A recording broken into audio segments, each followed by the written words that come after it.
درود خضری صلی اللہ علی حبیبہ محمد وآلہ وسلم صلی اللہ علی حبیبہ.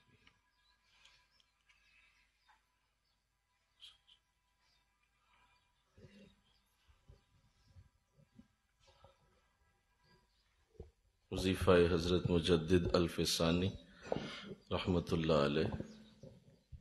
لا حول ولا قوة الا باللہ. لا حول ولا قوة الا باللہ العلی العظیم. کا وظیفہ حضور غوث العظم رحمۃ اللہ علیہ. حسبنا اللہ و نعم الوکیل. حسبنا اللہ و نعم الوکیل.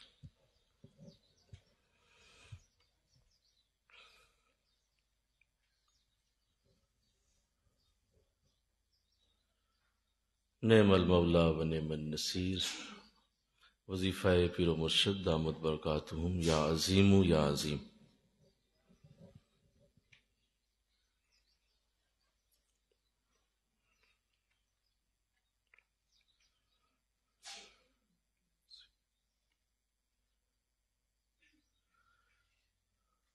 حقا وظیفہ استغفار. استغفر اللہ ربی من کل ذنب و اتوب الیہ.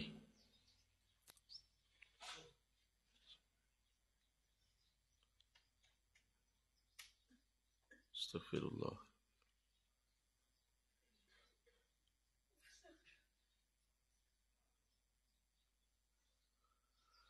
درود خضری صلی اللہ علی حبیبہ محمد وآلہ وسلم.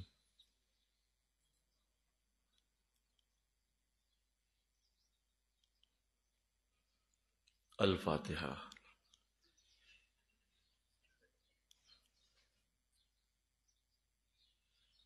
صلی اللہ تعالی.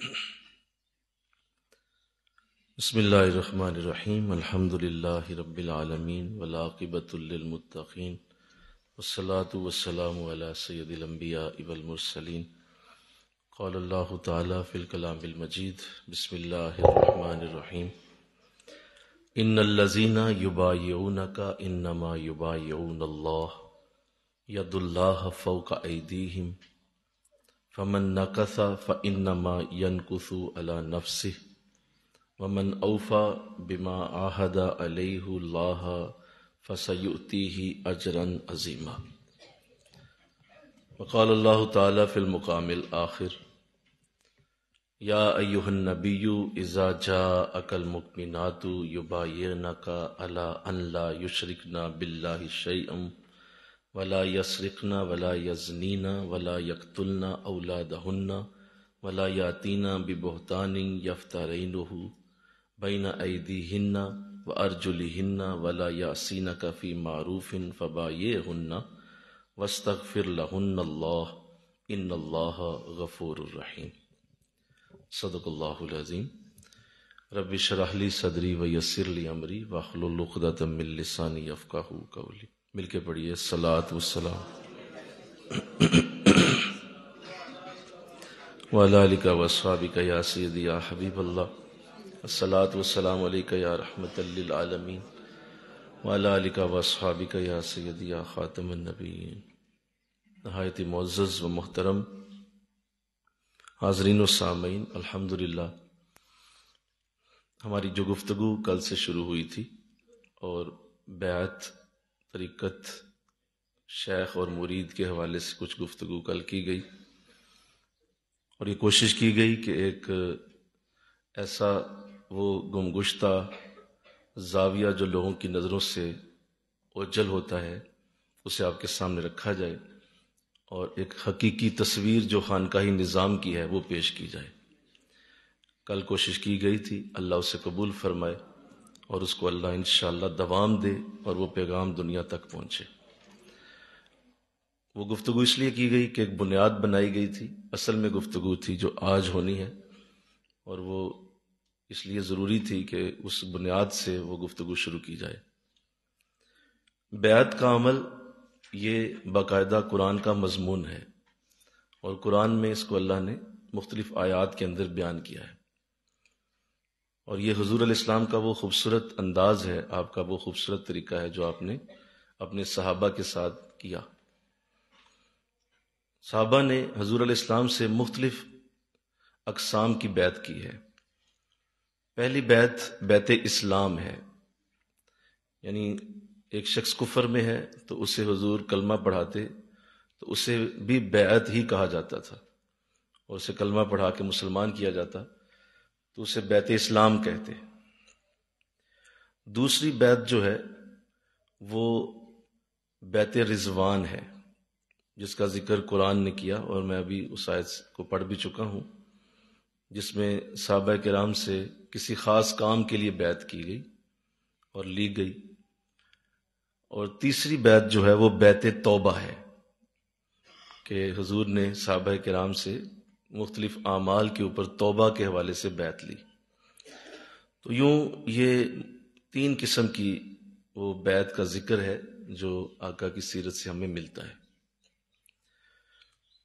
اسی طرح یہ وہ اعلی عمل ہے جو مردوں نے بھی کیا ہے اور عورتوں نے بھی کیا ہے۔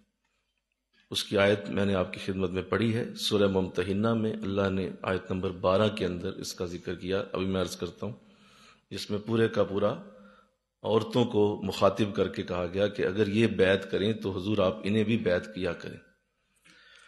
تو اس طرح عورتیں بھی اس میں برابر کی شریک ہو گئیں، اور یوں یہ عمل قیامت تک کے لیے اب جاری رہے گا انشاءاللہ۔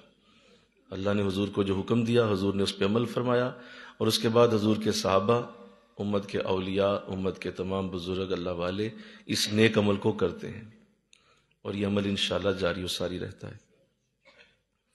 دیکھیے، بیعت کو اگر آپ سمجھنا چاہتے ہیں تو اس کا ایک سادہ سا طریقہ ہے، وہ یہ ہے کہ ایسے ہی ہے جیسے آپ ایک سادہ کاغذ لیں اور اس کے اوپر کوئی تحریر لکھیں، 2 لوگ مل جائیں اور اپنا جو بھی ان کا معاملہ ہے، لین دین کا ہے یا کچھ بھی ہے، تو وہ کسی سادہ کاغذ پہ لکھیں اسے اور نیچے اپنے سائن کر دیں۔ کل کو جب کوئی مسئلہ بنے، کوئی ان کا کوئی ایسا معاملہ بن جائے، عدالت میں جانا پڑے، تو وہ عدالت پوچھے گی کہ کیا آپ نے کوئی لکھا کیا، کوئی آپ نے کوئی لکھا تھا کسی جگہ؟ تو وہ کہیں جی بالکل ہم نے لکھا تھا، تو عدالت وہ طلب کر لے کہ لاؤ وہ کہاں ہے کاغذ جس پہ لکھا ہے۔ تو وہ سادہ کاغذ جب پیش کیا جائے گا تو یہ اصول ہے، ایک لا ہے کہ وہ سادہ کاغذ عدالت میں جو پیش کیا جائے گا وہ کسی صورت بھی تسلیم نہیں ہو سکتا، کیونکہ عدالت کہے گی کہ یہ تو آپ نے خود سے ایک کاغذ استعمال کر لیا ہے، اس کے آپ نے لکھ لیا اور آپ نے سائن کر دیے، ہم اسے قبول نہیں کر سکتے۔ اس کو چاہیے تھا کہ ایک اسٹامپ پیپر لیتے آپ، اس کے اوپر مہر لگی ہوتی ہے عدالت کی، باقاعدہ اس کے اوپر اوتھ کمشنر کی مہر ہوتی، اور اس کے اوپر آپ کچھ بھی لکھتے ہو، 50 روپے کا، 100 روپے کا، 1000 روپے کا اسٹامپ پیپر ہوتا، تو وہ عدالت قبول کرے گی۔ بالکل ایسے ہی آپ اپنے گھر میں جو توبہ کرتے ہیں بیٹھ کے، وہ سادہ کاغذ والی توبہ ہے، اور جب آپ کسی اللہ والے کے ہاتھ کے اوپر توبہ کرتے ہیں تو وہ اسٹامپ پیپر والی توبہ ہے۔ اب وہ جو اسٹامپ پیپر پہ توبہ کی گئی ہے وہ قبول ہوگی اللہ کے ہاں، اور اللہ فرمائے گا میرے بندے نے قانون کا لحاظ رکھا ہے، جس طرح ہونا چاہیے تھا ویسے کیا ہے۔ میرا خیال ہے اب آپ سمجھ گئے ہیں، کیونکہ اس کے اوپر بڑی دلیلیں دی جا سکتی ہیں، میرے پاس اتنا وقت نہیں ہے، میں صرف اشارہ کر رہا ہوں، اور سمجھدار کے لیے اشارہ کافی ہوتا ہے۔ پھر ایک اور چیز بھی، بیعت کو اگر سمجھنا ہے آپ نے تو ایک اور چیز بھی سمجھ لیں۔ یہ ایسے ہی ہے جیسے ایک شخص کو بہت سخت پسینہ آیا ہوا ہے، بہت زیادہ پسینے سے شرابور ہے، اور وہ کسی گرمی کے کام میں لگا ہوا تھا کہ اس کا جسم پسینہ پسین ہے اور اس کا کپڑے بھی پسینے سے بھیگ چکے ہیں۔ اب اسے کہا جائے کہ یہ پرفیوم لے لو، اور پرفیوم لے کے اپنے جسم کے اوپر ذرا اچھی طرح سے ذرا چھڑک لو، تو کیا وہ پرفیوم لگانا اسے فائدہ دے گا؟ نہیں دے گا، کیونکہ اس کے اندر ابھی اس کے جسم میں پسینہ ہے، اور وہ پرفیوم اگر لگا بھی لے گا تو بھی اس کو اس کا اصل وہ خوشبو نہیں آئے گی۔ تو بالکل ایسے ہی بیعت اصل میں تمہارے جسم کو پہلے پاک کر دیتی ہے، اس کے بعد تمہارے اوپر جب نماز اور قرآن چڑھتا ہے تو اس کی خوشبو پیدا ہوتی ہے۔ اب سمجھیں آپ، اس کے بعد جب آپ قرآن اور نماز نیکی کرتے ہیں تو وہ خوشبو کی طرح اثر کرتا ہے، لیکن اگر بیعت ہی نہیں ہے نیچے، وہ توبہ ہی نہیں ہے، تو اس کا مطلب ہے کہ وہ آپ جتنا چاہے نیکی کا لبادہ چڑھاتے جائیں، اس کے اوپر نور چڑھاتے جائیں، اندر سے جسم اور روح پاک نہیں ہے، وہ پاک ہوگی توبہ کے ساتھ، کیونکہ توبہ انسان کی روح کا غسل ہے. یہ انسان کی روح کا، بولو کیا بولا میں نے، یہ نہانا ہے انسانی کی روح کا، اور جب آپ اسے غسل دیتے ہیں تو یہ پاک ہو جاتی ہے. اور وہ توبہ وہی ہے جو اتھینٹک ہوتی ہے، کسی اللہ والے کے ہاتھ پہ کی جاتی ہے. تو یہ میں نے اس لیے عرض کر دیا کہ ایک بنیاد بن جائے. اب آئیے جو اصل بات ہے جس کے اوپر میری گفتگو ہے آپ سے. اللہ نے قرآن میں سورہ فتح کے اندر 3 آیات میں اس کا ذکر کیا ہے، اور ابھی جو پہلی آیت پڑھی اس میں اللہ ارشاد فرماتا ہے، سنیے، ان الذین یبایعونک انما یبایعون اللہ. اے نبی، بے شک وہ لوگ جو تمہارے ہاتھ پہ بیعت کر رہے ہیں وہ تو اللہ ہی سے بیعت کر رہے ہیں. نہیں چھوٹی سبحان اللہ، آپ نے پتہ نہیں، آپ نے پتہ کیا سن لیا آپ نے، جو تمہارے ہاتھ پہ بیعت کر رہے ہیں وہ اللہ ہی سے بیعت کر رہے ہیں. ید اللہ فوق ایدیہم، اللہ کا ہاتھ ان کے اوپر ہے. فمن نکث فانما ینکث علی نفسہ، جس نے اس بیعت کو توڑا اس نے خود ہی نقصان اٹھایا، اپنے نفس کے اوپر اس کو نقصان لے لیا.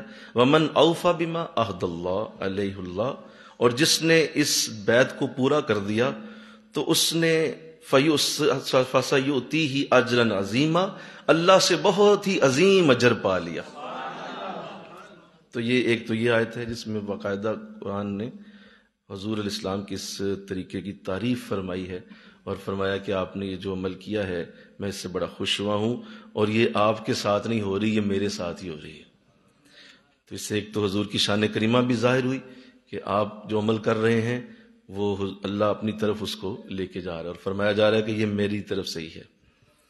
تو یہ اندازہ کیجئے کتنا بڑا عمل ہے کہ اللہ اس کو اپنے ساتھ جوڑ رہا ہے. اور ساتھ یہ بھی سادہ الفاظ میں بتا دیا گیا کہ اب اس کو پورا کرنا ہے تو تم نے خود کرنا ہے، اور اگر تم اسے توڑ دو گے تو تمہارے شیخ کا کچھ نہیں جانا، میرے نبی کا بولو کچھ نہیں جانا، تم نے خود ہی نقصان اپنے اوپر اٹھایا، اور اگر تم اسے پورا کرو گے تو اللہ تمہیں اس کا اجر عظیم دے گا. تو یہ وعدہ اس میں کر دیا گیا. اس کے بعد اگلا جو مضمون ہے وہ ہے آیت نمبر 18 کے اندر، اور اس سورہ مبارکہ کی اس آیت میں اللہ نے بڑا واضح ارشاد فرمایا. سنیے آیت نمبر 18 سورہ فتح میں، لقد رضی اللہ عن المؤمنین، بے شک اللہ راضی ہوگا ان مومنین سے، اذ یبایعونک تحت الشجرہ، جنہوں نے اس درخت کے نیچے تمہاری بیعت کی تھی. اللہ راضی ہو گیا ان مومنین سے، اللہ کی رضا کی سند اترائی ان لوگوں کے لیے جنہوں نے اس درخت کے نیچے یا نبی تمہاری بیعت کی تھی. فعلم ما فی قلوبہم، اللہ جانتا ہے جو کچھ ان کے دلوں میں ہے. فانزل السکینۃ علیہم، پس ہم نے ان پہ اطمینان اتار دیا. وَأَصَابَهُمْ فَتْحًا قَرِيبًا، اور جلد ہی ہم انہیں بہت بڑی فتح عطا کریں گے.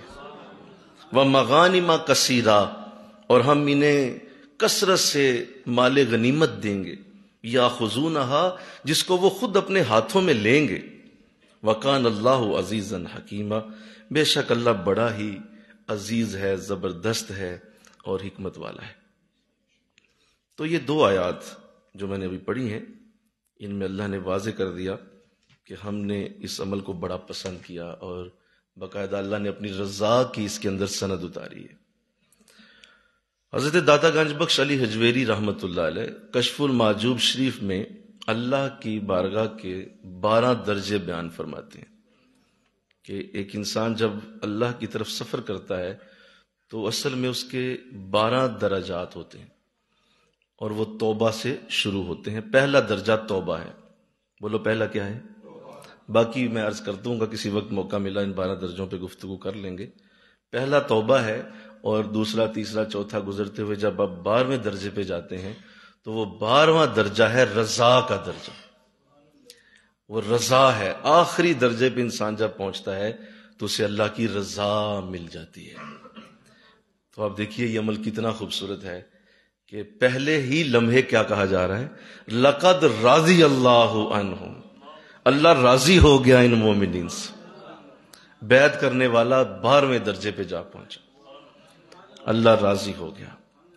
اور اسی لیے صحابہ کرام کے نام کے ساتھ رضی اللہ عنہم لکھا جاتا ہے کہ اللہ نے ان سے راضی ہونے کا قرآن میں ذکر کیا ہے کہ یہ میری رضا والے لوگ ہیں.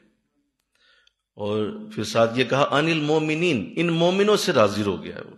اس کا مطلب یہ بیعت جو جنہوں نے کی ہے درخت کے نیچے، وہ بیعت کرنے والے پہلے ہی مومن تھے، یہ کوئی کافروں کی بیعت نہیں ہو رہی، بولو ایک کفر والے کو ایمان پہ نہیں لایا جا رہا، بلکہ یہ مومنین کو ہی بیعت کر رہے تھے آقا۔ تو اللہ نے ان کا ذکر کیا کہ یہ مومن ہیں جو پہلے سے ہی تھے اور انہوں نے تیرے ساتھ بیعت کی ہے، اللہ ان سے راضی ہو گیا۔ اور اس کے بعد دیکھیے کیا کہا، اذ یبایعونک، جب یہ بیعت کر رہے تھے تیری، کہاں کر رہے تھے؟ تحت الشجرہ، درخت کے نیچے۔ یعنی اللہ اس مقام کا ذکر کرتا ہے جہاں بیعت ہوئی ہے۔ وہ درخت آج کہاں ہے، وہ کس علاقے میں ہے، کس جگہ پہ ہے بھی کہ نہیں، پتہ نہیں ہے کہ نہیں، وہ 1400 سال پہلے کہاں تھا، آج ہے کہ نہیں، لیکن اللہ نے قیامت تک کے لیے اس درخت کا ذکر کر دیا کہ وہ ایک مقام تھا، چھاؤں تھی، اور وہاں میرا نبی بیٹھا اور اس نے تم سے بیعت لی تھی۔ تو اللہ کو وہ جگہ پسند ہے جہاں بیعتیں ہوتی ہیں۔ نہیں سمجھے آپ؟ اس کا مطلب وہ جگہ کا ذکر کر کے یہ فرمایا گیا جہاں لوگ بیعت کرتے ہیں، مجھے وہ جگہ ہی بڑی اچھی لگتی۔ تحت الشجرہ، درخت کے نیچے تھے۔ ضرورت کیا ہے، صرف اتنی کر دی جاتی بات کہ اللہ راضی ہے مومنین سے جنہوں نے آپ سے بیعت کی ہے۔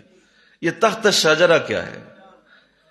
وہ جگہ جہاں پہ یہ عمل ہو رہا ہو، اللہ کو بڑا محبوب ہے۔ اللہ نے اس جگہ کا ذکر کر کے یہ بتا دیا کہ جہاں بھی یہ عمل ہوگا مجھے وہ اچھی لگے گی۔ آگے فرمایا، دیکھیے غور کیجئے گا، فَعَلِمَ مَا فِي قُلُوبِهِمْ، اللہ جانتا ہے ان کے دلوں میں کیا ہے۔ اس کا مطلب یہ ہے کہ بیعت کی نیت بڑی اہمیت رکھتی ہے۔ دلوں میں کیا تھا جب بیعت ہو رہی تھی، جب آپ بیعت کر رہے تھے کس نیت سے کر رہے تھے، وہ سوچ کیا تھی جب یہ عمل ہو رہا تھا؟ کیونکہ ظاہر ہے بہت ساری خواہشیں ہیں، ہزاروں خواہشیں ایسی کہ ہر خواہش پہ دم نکلے، بہت نکلے میرے ارماں پھر بھی کم نکلے۔ تو لوگوں نے اپنی خواہشیں پالی ہوئی ہیں، اور جب کسی نیکی کے اس عمل میں آتے ہیں تو زیادہ تر تو لوگ اپنی خواہشوں کے پیچھے نیکی کر رہے ہوتے ہیں، انہوں نے یہ اندازہ ہی نہیں ہوتا کہ اس سے اللہ کسی صورت بھی نہیں مانے گا، اور کسی بھی عمل کا نور اور جزا تمہیں نہیں دی جائے گی اگر اس کے پیچھے اللہ کا خود چہرہ نہ ہو۔ باقاعدہ اللہ کا چہرہ پیچھے اگر وجود میں نہیں لاتے ہم، تو وہ کسی نور کو پیدا نہیں کرنے دے گا، جو کتنا ہی نیکی کا عمل بڑا کرے اگر پیچھے اس کی خدا کی رضا اور محبت موجود نہیں۔ تو یہ بہت بڑا معاملہ ہے کہ بیعت جب کی جاتی ہے تو اللہ فرما رہا ہے فَعَلِمَ مَا فِي قُلُوبِهِمْ، میں دیکھ رہا ہوتا ہوں جب بیعت ہو رہی ہوتی ہے، بیعت کرنے والے کے دل میں کیا ہے اور کروانے والے کے دل میں کیا ہے، دونوں کو میں جانتا ہوں۔ آج آپ جو یہ خانقاہی نظام کی تباہی دیکھ رہے ہیں، اس کے پیچھے یہی وجہ ہے، فَعَلِمَ مَا فِي قُلُوبِهِمْ، اللہ جانتا ہے دلوں میں کیا ہے۔ اب وہ بیعت کرنے والا وہ آیا ہوا ہے کہ بہت بڑے بزرگ ہیں، بہت بڑی ہستی ہیں، فلاں کام ہو جائے گا، فلاں کام ہو جائے گا، فلاں میرے لیے جو ہے وہ نعمت پیدا ہو جائے گی، فلاں میرے لیے، زیادہ تر تو روٹی پانی کے چکروں میں ہی ہوتے ہیں، اور اپنی کوئی خاص آرزو اور خواہش کے لیے آئے ہوتے ہیں۔ لہذا 50% تو ادھر ہی بیعت فیل ہو گئی۔ بولو میں نے کیا کہا؟ 50% بیعت تو ادھر ہی ختم۔ کیوں؟ کیونکہ ایک طرف سے ٹائر پنچر ہے، ایک طرف سے ٹائر کے اندر ہوا آئی کوئی نہیں، ختم ہو گیا کام۔ اچھا، اب دوسری طرف جو بیعت کر رہے ہیں وہ بھی سوچ رہے ہیں کہ چلو شکر ہے ایک اور شکار آیا، ایک اور مرید آیا، اور اب جو ہے وہ کمال ہو جائے گا، سنا ہے کہ امیر آدمی بھی ہے تو چلو ڈونیشن بھی خوب لیں گے، فلاں کام بھی نکلوائیں گے، اور پھر یہ کہ لوگوں کو بھی پتا چلے گا کہ فلاں میرا مرید ہے جی، یہ فلاں نے میری بیعت کی ہوئی ہے۔ تو اب وہ یہ سوچ کے کسی بھی انداز میں اگر بیعت کر رہے ہیں تو دوسرا 50% بھی گیا۔ اب نہ تو بیعت کرنے والے کی نیت اللہ ہے، بولو بھائی، اور نہ کروانے والے کی نیت اللہ ہے، دونوں ہی کی نیت اللہ نہیں ہے۔ اب یہ اتنا اعلیٰ عمل اپنی اہمیت کھو دے گا، اور وہ برکت، وہ نور اس میں سے اللہ کھینچ لے گا، کیونکہ وہ اس کی رضا کے لیے نہیں کیا گیا۔ میں یہاں توجہ چاہتا ہوں، یہ کون کر رہے ہیں بیعت؟ یہ وہ ہیں جو مکہ میں بھی حضور کے ساتھ تھے، یہ وہ ہیں جنہیں بار بار ٹیسٹ کیا جا چکا ہے، یہ وہ ہیں جو بدر بھی لڑ چکے ہیں، یہ وہ ہیں جو احد لڑ کے آئے ہوئے ہیں، یہ فتح مکہ کے قریب یہ آیت اتری ہے، یہ سارا کچھ ہو چکا ہے، یہ ساری برکتیں وہ لے چکے ہیں۔ اس کے باوجود اللہ ابھی بھی دلوں کو چیک کر رہا ہے ان کے، کہ صحابہ تو ہیں لیکن فَعَلِمَ مَا فِي قُلُوبِهِمْ، ان کے دلوں میں ابھی کیا ہے، ابھی بھی اللہ دلوں کو دیکھ رہا ہے کہ یہ کیا ہے، کہ کہیں آگے پیچھے تو نہیں نیت ہو گئی۔ یہ بڑا ہی نازک معاملہ ہے۔ اب میں ان لوگوں سے مخاطب ہوں جو بیعت کر رہے ہیں، جو بیعت کے عمل کے اندر ہیں، جو بیعت کی اس برکت کو لے رہے ہیں، میں ان سے مخاطب ہوں۔ کل کی گفتگو چھوڑ دیں، وہ ختم ہو گئی، وہ میں نے بس بنیاد بنا لی تھی کہ شریعت طریقت کیا ہے اور بیعت اور مرشد کون ہوتا ہے، وہ ختم ہو گئی۔ اب ان لوگوں کے لیے بات ہو رہی ہے جو بیعت کر، اگر دلوں میں یہ نہیں ہے تو پھر دونوں ہی فیل ہو گئے۔ اچھا فرض کرتے ہیں کہ ان میں سے ایک کی نیت اللہ ہے، بولو کیا میں نے کہا، ایک کی نیت فرض کرتے ہیں اللہ ہے، یعنی جو آیا ہے وہ اللہ کے لیے آیا ہے اور اسے قتل کسی شے سے کوئی غرض نہیں ہے، وہ کہتا ہے جی میں صرف آپ سے اللہ لینا چاہتا ہوں، اور ظاہر ہے استاد ہونا ضروری ہے، مجھے پتا ہے اللہ کی ذات بغیر استاد کے کیسے مل سکتی ہے، تو یہ ممکن ہی نہیں ہے، آپ تو درزی نہیں بن سکتے، آپ تو باورچی نہیں بن سکتے، آپ تو چھوٹا سا معمار کا کام نہیں کر سکتے، آپ تو ہلکا سا کوئی کوئی چیز کرنی ہو تو استاد کی ضرورت پڑتی ہے، تو اللہ کی ذات بغیر استاد کے کیسے ملتی، تو یہ میں سمجھ چکا ہوں، لہٰذا میں اللہ کی ذات کے لیے آیا۔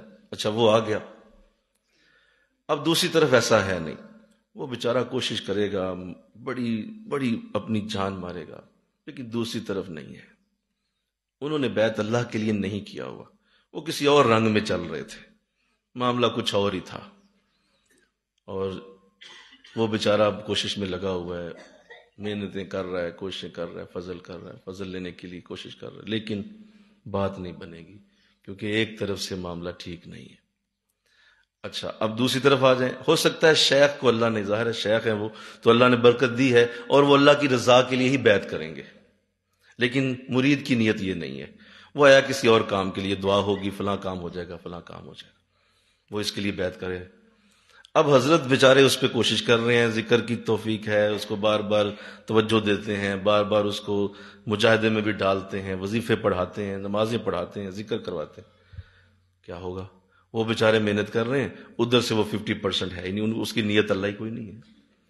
اب ان دونوں جگہوں پہ معاملہ التوا میں رہے گا، اللہ انتظار کرے گا کہ کب دونوں کی نیت اللہ ہوگی تو میں ملوں گا، ملتوی ہوتا رہے گا، اللہ اس سے آگے لے جاتا رہے گا، اچھا دیکھتے ہیں، کل دیکھتے ہیں، اچھا سال بعد دیکھتے ہیں، اچھا 6 ماہ اور نکال دیتے ہیں، دیکھو کب نیت اللہ ہوتی ہے دونوں کی۔ تو یہ وہ وجہ ہے جس سے آج ہمارا خانقاہی نظام تباہ ہو چکا ہے۔ آپ کے سامنے ہے مسجدیں ہیں مرثیہ خاں کہ نمازی نہ رہے، کوئی اس طرح کا انداز رہ ہی نہیں گیا، اور ہمارے جو آستانے ہیں وہاں پہ چونکہ یہ چیزیں ناپید ہو چکی ہیں، وہ فیکٹریاں ہی بند ہو گئی ہیں جہاں سے ولی پیدا ہوا کرتے تھے، جہاں سے ولی آیا کرتے تھے اور لوگوں کے وہ ماحول کے اندر ولایت کا نور پیدا ہوتا تھا، وہ فیکٹریاں کب کی بند ہوئی؟ اٹھے پتہ کریں کہاں پہ ہے وہ فیکٹری۔ تو یہ اتنا اہم لفظ ہے، اتنے اہم الفاظ اتارے گئے، فَعَلِمَ مَا فِي قُلُوبِهِمْ، ہم جانتے ہیں ان کے دلوں میں کیا ہے۔ اللہ سنیے، اب ایمان تازہ ہو جائے گا، جو کروا رہے ہیں وہ رسول اللہ ہیں، ہاں ہاں، حضور کے دل میں کیا ہوگا سوچیں ذرا، اور جو کر رہے ہیں وہ حضور کے صحابہ ہیں، دونوں کے دلوں میں ہی اللہ کا پیار ہوگا۔ اشد حبا للہ، اللہ فرماتا ہے جو ایمان والے ہیں وہ اللہ سے بڑی شدید محبت کرتے ہیں، تو حضور ایمان والے نہیں ہیں، حضور خود ایمان ہیں۔ جو ایمان والے ہیں وہ اللہ سے شدید محبت کرتے ہیں، تو حضور ایمان تو نہیں ہے نا، حضور ایمان والے تو نہیں، آپ خود ایمان، تو آپ کیا ہوں گے؟ اور جو ایمان والے تھے صحابہ، اللہ فرما رہا ہے شدید محبت کرتے ہیں اللہ سے۔ تو اب بیعت مکمل ہوگی کہ نہیں ہوگی؟ بولو نا ذرا، اب برکت اترے گی، اب رحمت آئے گی، اب نور آئے گا، اور جس نے ایسی بیعت کی اسی وقت اسی لمحے اس کے پچھلے سارے گناہ معاف، اسی وقت معافی ہو گئی، کیونکہ قرآن میں اللہ نے اس کا ذکر کیا ہوا ہے کہ اگر کوئی میرے نبی کے پاس جا کے توبہ کرے تو ہم اسی وقت لوجد اللہ، وہ پالے گا اللہ کو تواب الرحیمہ، وہ توبہ بھی قبول کر لے گا، توبہ کے بعد گناہوں کو نیکیوں میں بھی بدل دے اگر وہ نبی کے پاس آ کے توبہ کرے۔ قرآن نے وعدہ کیا ہے، اس کا مطلب بیعت ہوتے ہی توبہ قبول ہوئی اور ساتھ ہی پچھلے سارے گناہ معاف ہو۔ یہ کتنا بڑا جملہ ہوتا ہے، کبھی سوچو تو صحیح، جب بیعت ہو رہی ہوتی ہے تو جب قبلہ عالم نے ہمیں یہ چیزیں سکھائیں بتائیں، اس دن میں ساتھیوں سے عرض کر رہا تھا کہ ہمیں تو سمجھ نہیں آتی کہ معاملہ کیا بن جاتا ہے، کہ جب وہ ذکر ہم سکھا رہے ہوتے ہیں، ہاتھوں میں ہاتھ دیا ہوتا ہے اور وہ سارا اسے پڑھاتے ہیں، بھائی تم نے چوری نہیں کرنی، بھائی تم نے شرک نہیں کرنا، بھائی تم نے قتل نہیں کرنا، جھوٹ نہیں بولنا، سارا کچھ اسے وعدے لے رہے ہوتے ہیں، اور ساتھ یہ کہہ رہے ہوتے ہیں کہ بھائی نماز پڑھنی ہے، بھائی روزہ رکھنا ہے، حج کرنا ہے، اور اس کے بعد ہم اسے یہ کہتے ہیں کہ اگر تم نے یہ توبہ کر لی تو ہم تجھ سے وعدہ کرتے ہیں تیرے پچھلے سارے گناہ معاف ہو گئے۔ تو میں عرض کر رہا تھا کہ یہ پتہ ہے آپ کو کتنا بڑا جملہ ہے کہ آپ اس شخص سے کہہ رہے ہیں جس کی عمر 50 سال ہے اور آپ اسے کہہ رہے ہیں کہ تیرے پچھلے گناہ معاف ہو گئے۔ بھئی اس نے ہو سکتا ہے 10 قتل کیے ہوں، ہو سکتا ہے اس نے کتنے ظلم کیے ہوں، کتنی بڑی بڑی زیادتیاں سود کھائے ہوں، کتنے کتنے بڑے اس نے کام کیے ہوں، آپ نے ایک جملہ بول کے اتنا بڑا جملہ بول دیا، آپ کو پتا ہے آپ کیا بول رہے ہیں، سارے پچھلے گناہ تیرے معاف ہو گئے۔ تو میں نے عرض کیا اس کی وجہ ایک ہی ہے، اس کی وجہ یہ ہے کہ ہم کون سا خود کہہ رہے ہوتے ہیں، ہم تو اپنے شیخ کے کندھے پہ حاضر رکھ کے کہہ رہے ہوتے ہیں۔ میرے حضرت نے بھی یہی کہا تھا، پھر ان کی حضرت نے بھی ان سے یہی کہا تھا، اور یہی حضور نے صحابہ سے کہا تھا، اور اللہ نے حضور سے کہا تھا کہ جو کرے گا ہم غفور الرحیم، ہم معاف کر دیں گے، اللہ اسے معافی دے دے گا۔ یہ کتنی بڑی برکت ہے، لیکن اس کے لیے شرط ہے، شرط یہ ہے کہ دل میں اللہ ہو اور بس ایک ہی نیت ہو کہ آپ سے صرف اللہ لینا چاہتے ہیں اور کوئی ہماری نیت نہیں ہے۔ جب اس نیت سے کوئی آتا ہے اللہ خود ہی اسباب بناتا ہے، کیونکہ وہ کبھی بھی کسی اور کو نہیں ملتا سوائے طلب والوں کے، وہ طلب والوں کو ملا کرتا ہے، اور اس نے اپنے آپ کی اپنی ذات کو بغیر طلب والوں پہ، سنو، اس نے اپنی ذات کو بغیر طلب والوں پہ حرام کیا ہوا ہے، وہ حرام کر چکا اپنی ذات کو، جس کو طلب ہی نہیں ہے اللہ کبھی نہیں ملے گا، دنیا جہان کی ہر نعمت دے دے گا وہ تجھے بغیر طلب کے دے دے گا۔ ایک شخص کو طلب ہی نہیں ہے کروڑوں پتی بنا دے گا اسے، بولو، ایک شخص کو طلب ہی نہیں ہے 10 گاڑیاں دے دے گا اسے، ایک شخص کو کوئی طلب نہیں ہے حسن رج کے دے دے گا، ایک شخص کو کوئی طلب نہیں ہے صحت بڑی بہترین ہوگی، کوئی طلب نہیں ہے، اللہ دے سکتا ہے، اپنی ذات کو وہ طلب کے بغیر نہیں دے گا، طلب والوں کو صرف۔ تو اللہ توفیق دے دے انشاءاللہ، کہو اللہ سعادت دے۔ حضور اسلام نے صحابہ سے جب بیعت لی تھی، بیعت توبہ، تو اس میں آپ نے یہی الفاظ کہے۔ حضرت عبادہ بن صامت رضی اللہ تعالیٰ سے وہ حدیث روایت ہے، میں نے کل عرض کی تھی آپ سے، حضور نے وعدے لیے اور پھر فرمایا کہ میں نے بیعت تم سے لے لی ہے، اب یقین رکھو کہ جو ان پہ قائم رہے گا میں اس کی شفاعت کروں گا، میری طرف سے وعدہ ہے میں شفاعت کروں گا، ان چیزوں پہ اگر کوئی قائم رہا میری طرف سے وعدہ ہے۔ اور ایسے ہی ظاہر ہے عورتوں کا حق ہے، عورت بھی معاشرے کا حصہ ہے، یہ کیسے ہو سکتا تھا کہ اللہ عورت کو نظر انداز کر دیتا، اور عورت کو بھی پورا موقع دیا گیا ولی بننے کا، قطب بننے کا، نیکیاں پھیلانے کا، اللہ کی بارگاہ میں بلند ہونے کا، یہ پورا مقام اور مرتبہ عورت کو دیا گیا ہے، اس میں کوئی شک نہیں۔ عورتیں بڑی بڑی دنیا میں اعلیٰ عورتیں تشریف لائیں، بڑے بڑے نام ہیں، بڑے بڑے اونچے نام ہیں خواتین کے جو دنیا میں تشریف لائیں، بڑے بڑے نام، سیدہ فاطمۃ الزہرا رضی اللہ تعالیٰ عنہ، اما عائشہ صدیقہ رضی اللہ تعالیٰ عنہ، حضرت اما خدیجہ رضی اللہ تعالیٰ عنہ، بڑے بڑے نام، حضرت رابعہ بصریہ رحمت اللہ علیہا، وہ کیا ہوا کہ سپیڈ کم کریں، وہ کیا ہوا کہ حضرت امام حسن بصری رحمت اللہ علیہ آپ درس قرآن دیا کرتے تھے، تو آپ انتظار کرتے تھے جب تک حضرت رابعہ نہیں آتی تھی آپ اپنا درس شروع نہیں کرتے تھے۔ تو ایک دن ایسے ہی ہوا کہ آپ کی جگہ کسی وجہ سے نہ آ سکیں، وقت زیادہ ہو گیا، تو لوگوں نے کہا حضور ہم تو بیٹھے ہی ہوئے ہیں نا، تو آپ درس شروع کریں، وہ آ جائیں گی اور آ کے بیٹھ جائیں گی تو وہ بھی سن لیں گی، تو وقت کافی ہو گیا ہے، تو آپ انہی کا انتظار کرتے جا رہے ہیں۔ تو آپ نے ارشاد فرمایا جو خوراک میں نے ہاتھی کے لیے بنائی ہے وہ میں چیونٹی کو کیسے کھلا دوں، وہ آئے گی تو درس شروع ہوگا۔ ایسی ایسی عورتیں دنیا میں آئیں، مل کے کہو سبحان اللہ. اللہ نے اتنے اتنے بڑے ان سے کام لیے ہیں. اس لیے عورتوں کا وجود باقاعدہ اللہ کی ولایت کے لیے منتخب ہوتا ہے. اس لیے کیسے ہو سکتا تھا کہ اسے نظر انداز کیا جاتا؟ باقاعدہ سورہ ممتحنہ میں یہ بڑا الگ انداز ہے. میں اس پہ کبھی سوچتا ہوں تو حیران ہوتا ہوں کہ جب مردوں کی آیت کی باری آتی ہے تو اللہ ایک واقعہ کا ذکر کرتا ہے کہ ایسے ہوا تھا، مردوں نے بیعت کی تھی، اللہ قرآن میں ڈال دیتا ہے.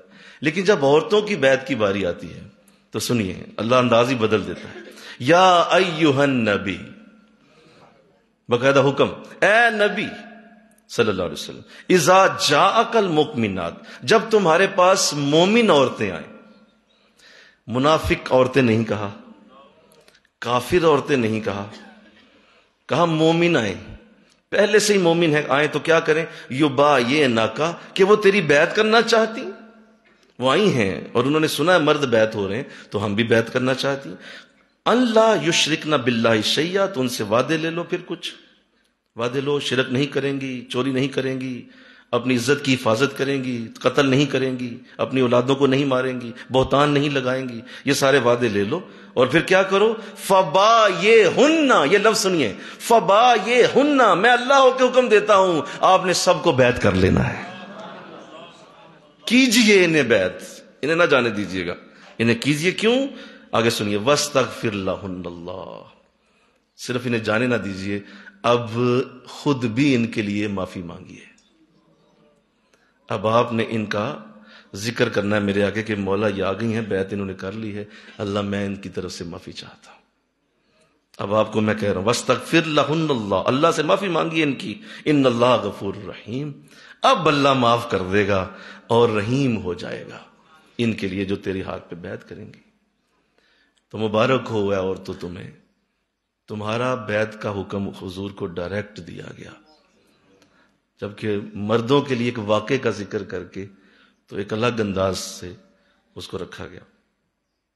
اب آئیے اس بات پہ کہ جب کوئی بیعت کر لیتا ہے تو اسے قرآن کچھ فائدے دے رہا ہے اور بتایا جا رہا ہے کہ بیعت کرنے والے کو اللہ کیا کیا نور دیتا ہے، کیا کیا برکت دیتا ہے، کیا کیا رحمت دیتا ہے، اور بیعت کرنے والے کے لیے اللہ نے کیا کیا اتارا ہوا ہے.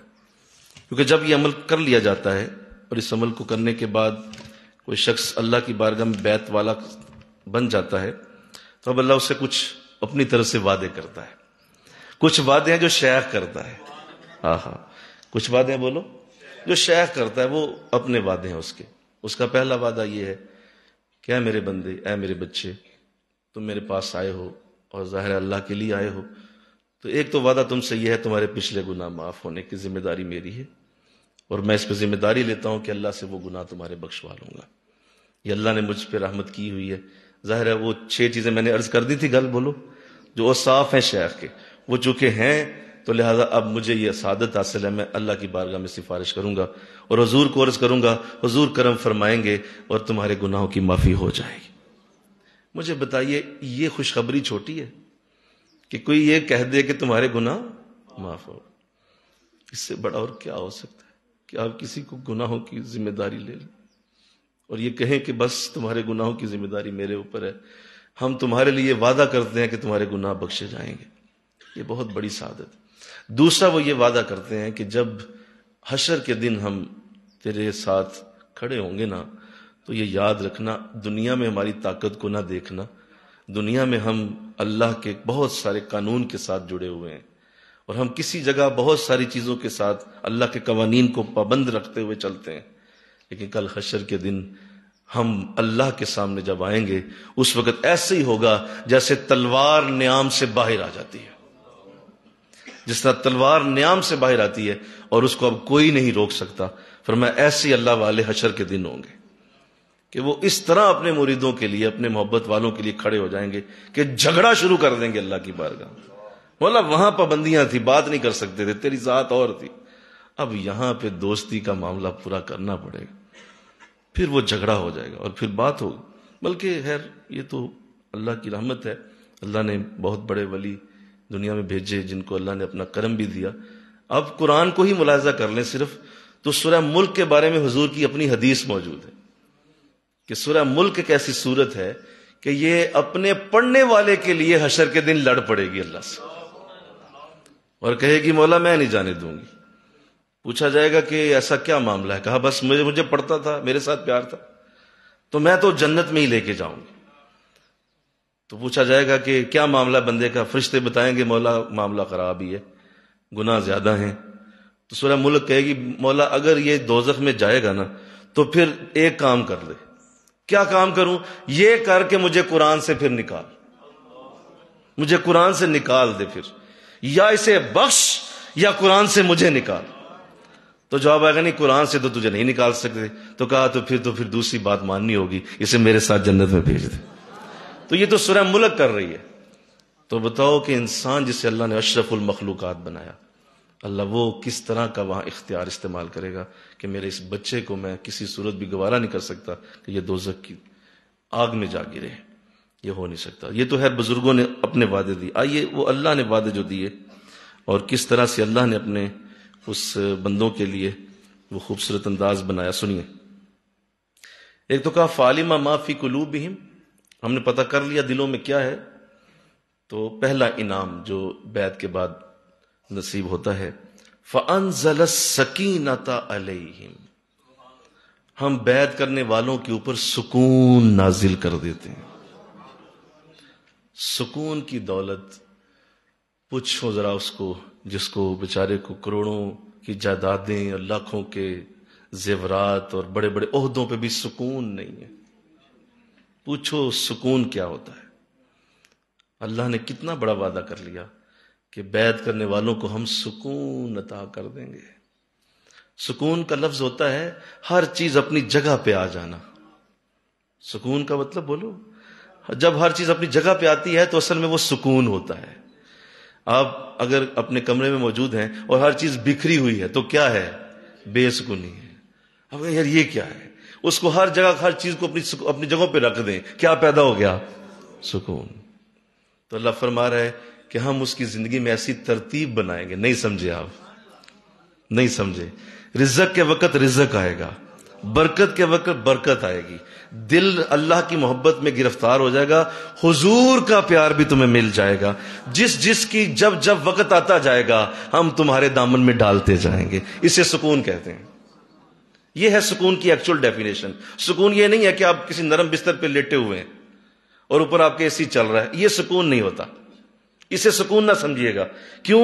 کیونکہ وہ ایسی چل تو رہا ہے، آپ نرم بستر پہ بھی لیٹ رہے ہیں، لیکن بہت ساری چیزیں آپ کے اندر اتھل پتھل ہیں. آپ کا دل پریشان ہے، آپ کے دل کے اندر چین راحت نہیں ہے. تو یہ سکون تھوڑی ہے کہ آپ اے سی میں لیٹے ہوئے ٹھنڈے ہوا لے رہے ہیں اور آپ نرم بستر پہ لیٹ کے سکون فیل کر رہے ہیں. سکون یہ نہیں ہوتا. سکون یہ ہوتا ہے کہ آپ کے پاس چند روپے ہیں لیکن وہ لاکھوں کا کام کر سکتے ہیں. آپ کے پاس تھوڑی سی جگہ ہے رہنے کے لیے لیکن وہ کئی کنال سے زیادہ برکت پیدا کر سکتی ہے. آپ کے پاس چند جوڑے ہیں پہننے کو لیکن آپ لگتا ہے جب بھی پہنتے ہیں آپ سے خوبصورت لگتا ہی کوئی نہیں ہے. اسے سکون کہتے ہیں. یہ سکون کی صحیح ڈیفینیشن ہے. اور دیکھیے جب اللہ بیعت کرنے والوں کو یہ انعام دے رہا ہے تو بولو کتنا بڑا انعام ہے. تمہاری ہر چیز اپنی جگہ پہ آ جائے گی. ہم کر رہے ہیں وعدہ، ہم یہ کریں گے.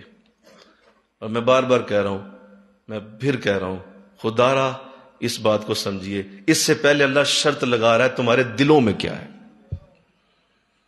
اگر آپ کی زندگی میں ابھی بھی ایسا نہیں ہو رہا، ہر چیز اپنی جگہ پہ نہیں ہے، اس کا مطلب ہے کہیں نہ کہیں کمی ہے.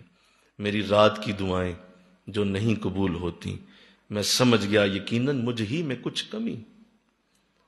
نہ کرو ایسا کہ جی دیکھیں بیعت سے مجھے کیا ملا، میرے حضرت صاحب تو مجھ پہ توجہ ہی نہیں کرتے، وہ لگتا ہے خود بھی نامکمل ہی ہوں گے جو مجھے نہیں کچھ دے سکے. دیکھیں نا اور بھی تو دنیا میں بڑے ولی ہیں، میں ان کے پاس چلا جاتا تو ان کے پاس آ گیا، انہوں نے کچھ دیا ہی نہیں مجھے. یہ جاہلانہ باتیں. ایسے نہیں ہوتا. اپنے دل کو دیکھو، اپنے اندر دیکھو، وہاں پہ کمی ہے. اور اللہ پہلے شرط لگا کہ یہ وعدہ کر رہا ہے. فَعَلِمَ مَا فِي قُلُوبِهِمْ پہلے لکھا ہے، اس کے بعد کہا فَأَنزَلَ السَّكِينَةَ. ہاں ہم نے دیکھ لیا دونوں میں اللہ ہے تو اب سکون اتار دوں گا تمہارے اوپر. انشاءاللہ تو کہہ دو ذرا، اللہ ہمیں ایسا بنائے. ہم صاحب بیعت لوگ ہیں، ہم بیعت کر چکے ہیں، اور آپ میں سے جو نہیں ہے بیعت وہ فوراً اس کا چارہ کریں، دیر نہ کریں. کسی بھی اللہ والے کے پاس جائیں اور جا کے ان سے کہہ دیں حضرت اپنا دامن مجھے پکڑا دیں.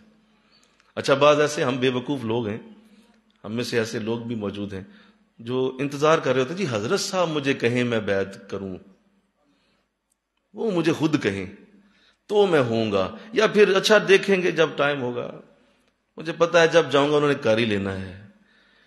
تو اللہ معاف فرمائے، وہ کوئی مطلب تمہارے کوئی محتاج ہیں یا وہ اندر کمرے میں فارغ بیٹھے ہوئے ہیں اور انتظار کر رہے ہیں محترم آئیں، ہم آپ کے لیے جبہ اور دستار رکھ کے بیٹھے ہوئے ہیں آپ کو بیعت کرنے کے لیے. یہ چہلانہ نفس کی باتیں ہوتی ہیں جس کو لوگ لے کے بیٹھے رہتے ہیں کہ اچھا جب چاہیں گے کر لیں گے. کئی ایسے میں نے دیکھے کہ وہ بیعت کرنے آیا کرتے تھے قبلہ عالم کے پاس، تو حضرت صاحب نہیں کرتے تھے بیعت، وہ بار بار آتے حضور آج کر لیں، نہیں بیٹا ابھی ذرا کل دیکھوں گا، اچھا مہینے بعد دیکھوں گا. وہ بیچارہ 6 ماہ چکر لگاتا رہتا تھا، سب بیعت ہی نہیں کرتے تھے. اور کئی ایسے ہوتے تھے کہ وہ آ کے صرف ہلکا سا کہتے تھے، حضرت فرماتے فوراً بیٹھو تو میں بیعت کروں گا، فوراً بیعت کر لیتے. میں نے ایک دن پوچھ لیا، میں نے کہا حضور یہ کیا معاملہ ہے، بعض کو آپ اتنا لمبا لے جاتے ہیں اور بعض کو فوراً کر دیتے ہیں. تو آپ نے فرمایا بیٹا اصل میں ہوتا یہ ہے کہ ہم اللہ کی طرف سے مامور ہیں، ہم خود نہیں روکتے، اللہ ہمیں روک دیتا ہے بیعت کرنے سے، کیونکہ جو ہی ہم نے بیعت کیا نا اس کی بخشش یقینی ہو جانی ہے. لہذا اللہ فرماتا ہے ابھی میں ذرا رگڑا چڑھانا ہے اس کو، ذرا ٹھہر جاؤ، ذرا ابھی سے طوطا چڑھانا ہے ابھی، اور ابھی آپ نے کر دیا نا تو پھر میری طرف سے رحمت آ جانی ہے اس کے اوپر، ابھی ذرا ہم چاہتے ہیں ذرا اس کو ذرا اور ہم ذرا دھوئیں اچھی طرح، اس لیے رکیں. تو ہم تو بھائی معمور ہیں. اور کوئی آتا ہے تو ہم کہتے ہیں کہ وہ کہتا ہے جی بیعت ہونا ہے تو فوراً اللہ کی بارگاہ میں فوراً جواب آتا ہے 1 سیکنڈ نہ لگائیں فوراً بیعت کریں، شام تک فوت ہو گیا تو مسئلہ خراب ہو جانا ہے، بیعت کر کے اس کی بخشش کے اوپر ٹپا لگا. یہ معمولی بات نہیں ہے. تو بعض اس میں بیٹھے رہتے ہیں اچھا چلو جب دیکھیں گے چلے ہی جائیں گے، اتنے بے وقوفانہ باتوں میں نہ رہو، ایسا نہیں ہوتا. تو یہ پہلا انعام ہے، اللہ ہم سب کو دے انشاءاللہ. کہو ذرا دوسرا انعام، وَأَصَابَهُمْ فَتْحًا قَرِيبًا. سنیے بڑا خوبصورت، اس سے نیکسٹ اسٹیپ، پہلے کہا سکون دوں گا، دوسرا وعدہ، اور آئندہ دنوں میں اب ہم اسے ہر جگہ فتح عطا کریں گے. نہیں سمجھے آپ کیا دیں گے؟ فتح اصل میں یہ عربی کا ورڈ ہے اور اس کا مطلب ہوتا ہے بلند ہونا، اس لیے زبر کو فتح کہا جاتا ہے. جو زبر بولتی ہے نا، لفظ کے اوپر زبر پڑتی ہے اسے فتح بولتے ہیں کیونکہ وہ اوپر ہوتی ہے. تو ایسے ہی فتح جب انسان ہوتا ہے، جب اللہ فتح دیتا ہے کسی کو، تو اس کا مطلب ہے اب وہ جہاں بھی ہوگا اللہ اسے بڑا بنا دے گا. بیعت کی برکت یہ ہوتی ہے کہ وہ بظاہر شخص بے شک چھوٹا ہو، لیکن اگر وہ اپنے شیخ کے ساتھ مخلص ہے، وظائف پڑھتا ہے اور وہ واقعی اللہ ہی کے لیے بیعت کر چکا ہے اور مخلص ہو کے یہ کام کر رہا ہے، ان کا ساتھ دیتا ہے، ان کے ساتھ ساتھ چلتا ہے، تو یہ ہو نہیں سکتا کہ وہ بڑا نہ بنے. اللہ اسے بڑا بنائے گا، وعدہ ہے اس کا. فَأَصَابَهُمْ فَتْحًا قَرِيبًا، ہم ضرور دیں گے اسے. اور وہ جس گھر میں ہے لوگوں کو مجبور کر دیا جائے گا اس کی بات سنو. وہ دوستوں میں ہے، دوستوں کے اندر مجبور کر دیا جائے گا دوستوں کو کہ اس دوست کی بات زیادہ سنو.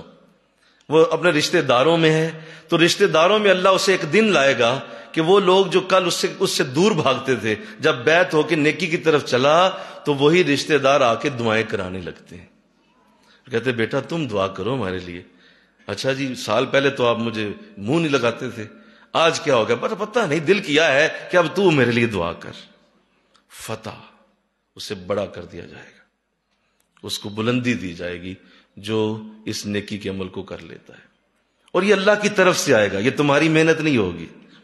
تمہارا کام وہی ہے جو شیخ کے ساتھ چلنا ہے اور اپنے وظائف ادا کرنا ہے اور نیکی کے اعمال کو کرتے چلے جانا ہے. بڑا بننے کا پروسیس اللہ کی طرف سے شروع ہو جائے گا. اس کو ٹیسٹ کر لیجئے گا انشاءاللہ. کہو ذرا اس کو ذرا ٹیسٹ کیجئے گا. اگر آپ واقعی وظائف پڑھتے ہیں اور پوری طرح سے پابند ہیں اپنے شیخ کے ساتھ، آپ بڑا ہوئے بغیر نہیں رہ سکیں گے. آپ خود دیکھیں گے کہ یار میں جہاں جاتا ہوں لوگ مجھے اسی طرح ٹریٹ کرتے ہیں جیسے آپ ہی سب کچھ ہیں. تو صرف سمجھانے کے لیے کئی بار عرض کیا، پھر سناتا ہوں. کئی بار ایسے موقع بنے کہ اللہ نے ایسی ایسی جگہوں پہ بلندیاں دے دی کہ حیران ہو گیا کہ یہاں بھی اللہ نے ہمیں دینا تھا اتنا بڑا کرم، اتنا بڑا فضل. کئی جگہوں پہ اللہ نے آسانی دی، برکتیں دی، ایون مدینہ شریف میں حاضری دی، وہاں بھی حضور کی بارگاہ میں بھی اللہ بلندی عطا فرما دیتا ہے. کعبہ شریف میں آپ جائیں گے، کعبہ میں آپ کو بلند کر دیا جائے گا، اور ایسے انداز بنائے جائیں گے کہ آپ کی بلندی یقینی ہوگی اگر آپ مخلص ہو کے شیخ کے ساتھ چلنے والے ہیں. اور پیچھے والی شرط پوری ہے، فَعَلِمَ مَا فِي قُلُوبِهِمْ، تمہارے دل میں کیا ہے، تو پھر فتح ہوگی، ہر طرف دروازے کھلیں گے، جہاں جاؤ گے ناکامی نہیں، کامیابی تمہارے قدم چومے گی، اللہ قربت دے گا، برکت دے گا، بڑی چیزوں کے اندر اللہ رحمت دے گا. ابھی میں اس دن گیا، یونیورسٹی پہنچا تو ہمارے ایک ساتھی ہیں، وہ جو ہی مجھے دیکھا مجھے کہتے ہیں آپ سے ایک بات کرنی ہے، کئی دنوں سے کرنا چاہ رہا تھا میں، بس جو ہے وہ آج میں کر ہی دوں آپ سے. میں نے کہا جی ضرور کیجئے. کہتے جو ہی آپ آتے ہیں آپ کو دیکھتا ہوں، آپ کو دیکھتے ہی مدینہ یاد آ جاتا ہے. تو میں ہنسنے لگا، میں نے کہا جب مدینہ یاد آ جاتا ہے یہ تو اچھی بات ہے، آپ کو اگر مدینہ نہیں کہتے نہیں سر ایسے نہیں، یہ نہیں، جو ہی آپ آتے ہیں کیوں یاد آتا ہے، جب آتے ہیں تو آپ کو دیکھتے ہی مدینہ کی یاد آتی. اور پھر مجھے پوچھنے لگے کہ آپ کو پتا ہے آپ کے نام کا معنی کیا ہے؟ تو میں نے کہا جی میرے نام کا معنی مجھے پتا ہے کیا ہے. کہا کیا ہے؟ میں نے کہا چمکدار. کہتے نہیں یہ تو ایک معنی ہے، اس کا ایک اور معنی بھی ہے. یہ اصل میں حضور اسلام کا نام ہے، آقا علیہ السلام کا نام ہے، آپ کے ناموں میں سے ایک نام ہے یہ. اور میں نے اس کی ریسرچ کی ہے، جب سے آپ کو میں نے دیکھا، میں نے پھر نا اس نام کی ریسرچ شروع کر دی کہ ایسا کیوں ہوتا ہے. تو کہتے میں نے دیکھا کہ حضور کے ناموں میں سے ایک نام ہے یہ، اور اس کا مطلب یہ ہے کہ ایک ایسا شخص جسے دور سے دیکھو تو خوبصورت لگے اور جب قریب آ جاؤ تو اور خوبصورت لگنے لگے، کہ یہ حضور کا نام ہے یہ. تو اللہ خود ہی اب میں نے یہ چیزیں سکھائی انہیں، خود ہی کرم فضل، اس طرح کے ہزاروں معاملات ہر شخص کے ساتھ پیش آئیں گے جو بیعت کی اصلیت تک پہنچا ہوگا. یہ برکت اللہ کی طرف سے. آگے فرمایا وَمَغَانِمَ كَثِيرَةً، بڑے دھیان سے سنیے، ہم انہیں غنیمت کا مال دیں گے اور وہ بھی کثرت سے دیں گے. مال غنیمت،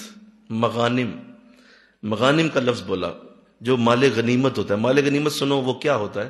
جب جنگ ہوتی ہے تو ظاہر ہے جو جنگوں کے اندر دو لوگ لڑتے ہیں، دو گروہ لڑتے ہیں، دو ملک لڑتے ہیں، تو ان میں سے ایک جب جیت جاتا ہے تو جب وہ حکمرانی کرنے کے لیے یا جب وہ وہاں پہ حملہ کرنے کے بعد اندر جاتے ہیں اس علاقے میں، تو جو چیزیں وہ لوگ چھوڑ کے چلے جاتے ہیں ہارنے والے، وہ ساری چیزیں جب اکٹھی کی جاتی ہیں تو ان سب کو کہا جاتا ہے مال غنیمت.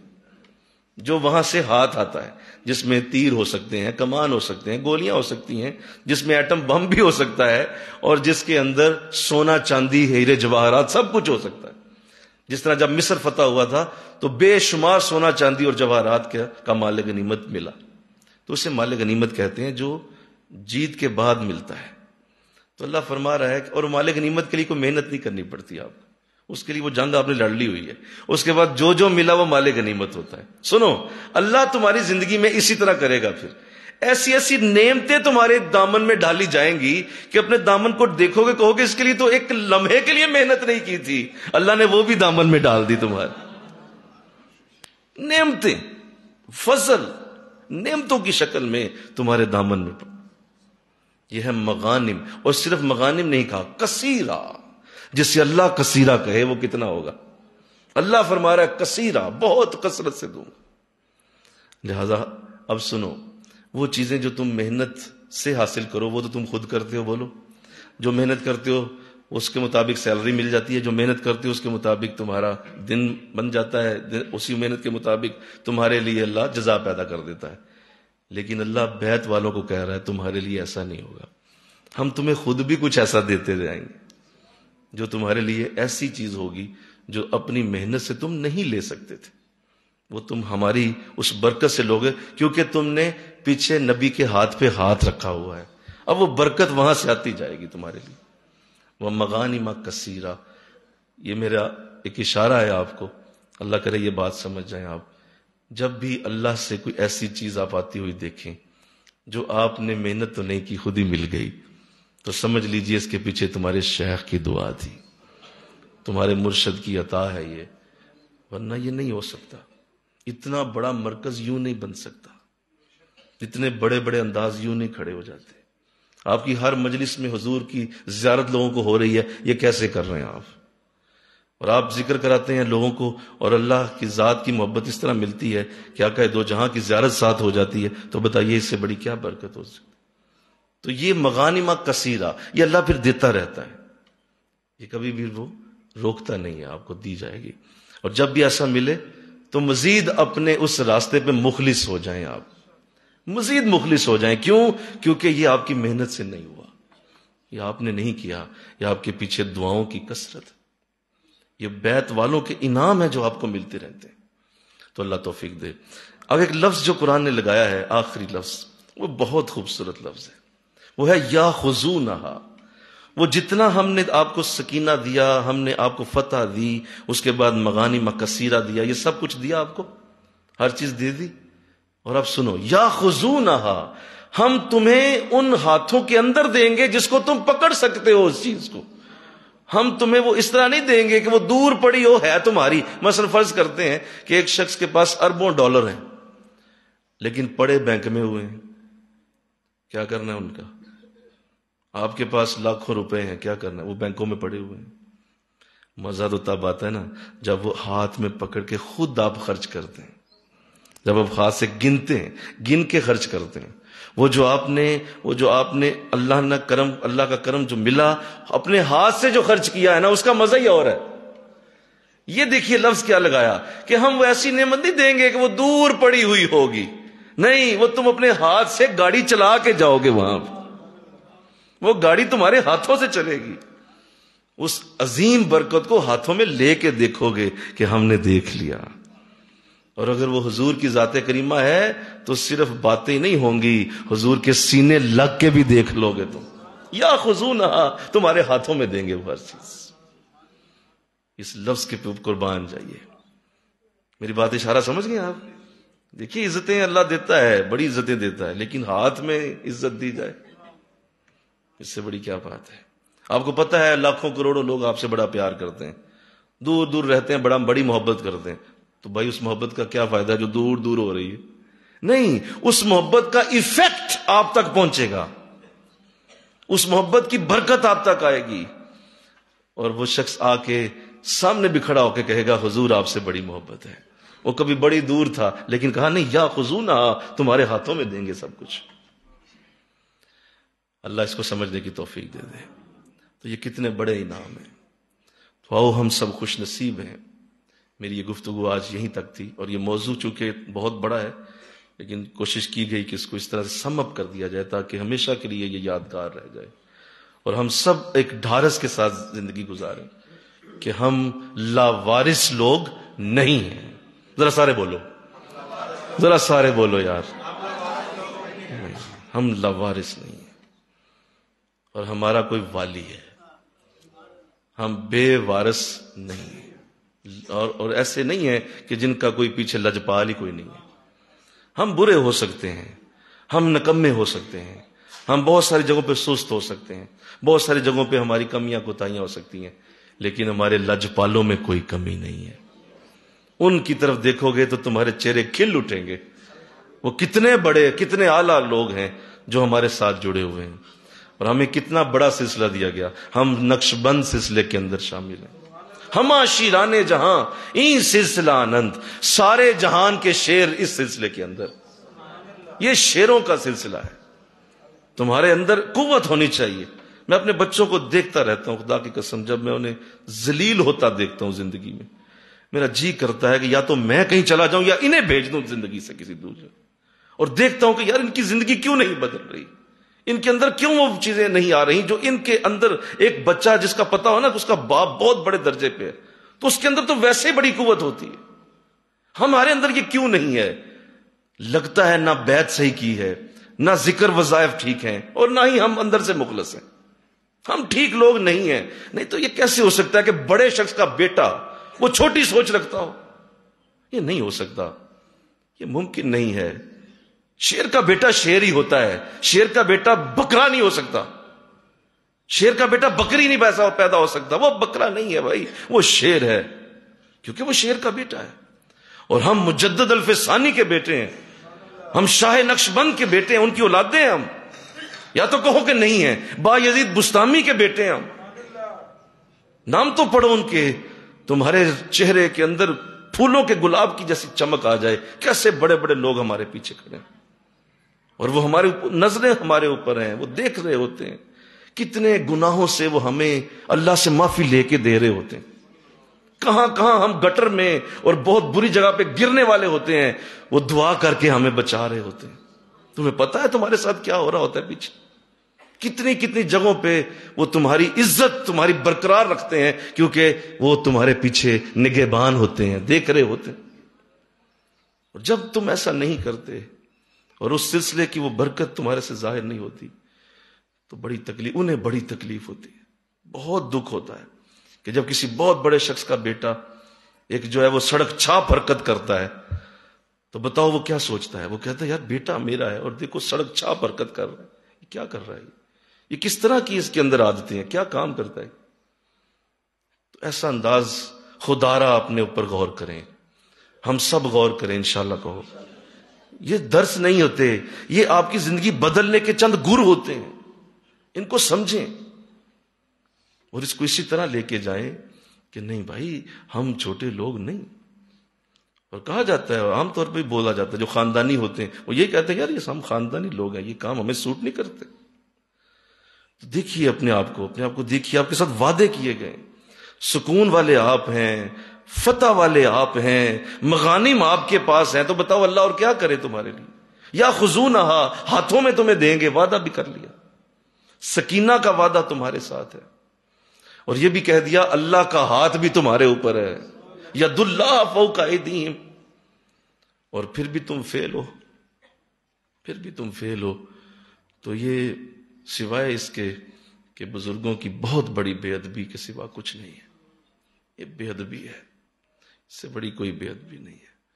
اور اپنے اوپر اگر کوئی ایسا نہیں کر پاتا تو اس کو چاہیے کہ وہ بار بار اس کو دیکھے، بار بار سوچے کہ میرے ساتھ وہ معاملہ کیوں نہیں بنتا، اور جب وہ بن جائے تو اللہ کی بارگاہ میں شکر ادا کرے، میرے بزرگوں نے سچ کہا تھا، ایسا ہی ہے، کوئی شک نہیں ہے۔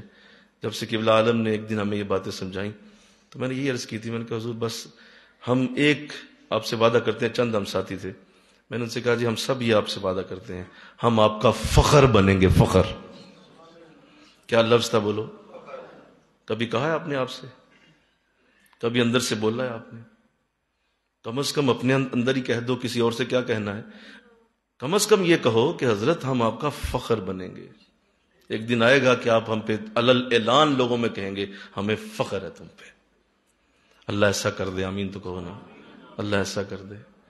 تو پھر تو اس بیعت کا فائدہ ہے، پھر تو اس بیعت کا جو ہے وہ یہ حق ہو کے نعرے اور اس طرح کے ابھی ذکر آپ کر رہے تھے، تو پھر تو فائدہ ہے، اور اگر نہیں ہے تو پھر کیا آپ کر رہے ہیں؟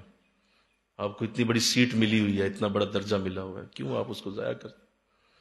تو اللہ مجھے آپ کو توفیق دے اور ہم اپنے سلسلے سے وفا کریں، ہم اپنے شیخ سے وفا کریں، ہم اپنے رب اور رسول سے وفا کریں، جس راستے پہ ہمیں ڈالا گیا ہے اس راستے کی ہم عزت بنیں، لوگوں کو ہمیں دیکھ کر اس راستے پہ آنے کی توفیق ملے، اور لوگ دیکھیں تو کہیں نہیں یار کمال ہے، مجھے بھی لے چلو، کہاں جاتے ہو یار، مجھے بھی لے چلو، اور وہاں لے جا کے مجھے بھی رنگ دو، کیونکہ جس طرح تمہیں ہم نے رنگتے دیکھا ہے نا، ہمیں بھی وہاں لے جاؤ، ہم بھی رنگنا چاہتے ہیں، اپنے آپ کو ایسا بنائیں کہ آپ کی وجہ سے سلسلے کی عزت بنے، فخر ہو لوگوں کو، والدین کو فخر ہو، بہن بھائیوں کو فخر ہو، علاقے والے لوگ فخر کریں یار ہمارے ہاں یہ بچہ ہے، ہمارے ہاں ہے، ہمارے علاقے میں۔ آخری بات اس لیے کر رہا ہوں کیونکہ ظاہر ہے یہ ایسے معاملات ہوتے ہیں کہ جب یہ نہ بنے تو پھر اللہ ایک وقت آتا ہے کہ آپ کو شیخ سے دور کر دیتا ہے، دور کر دیا جاتا ہے۔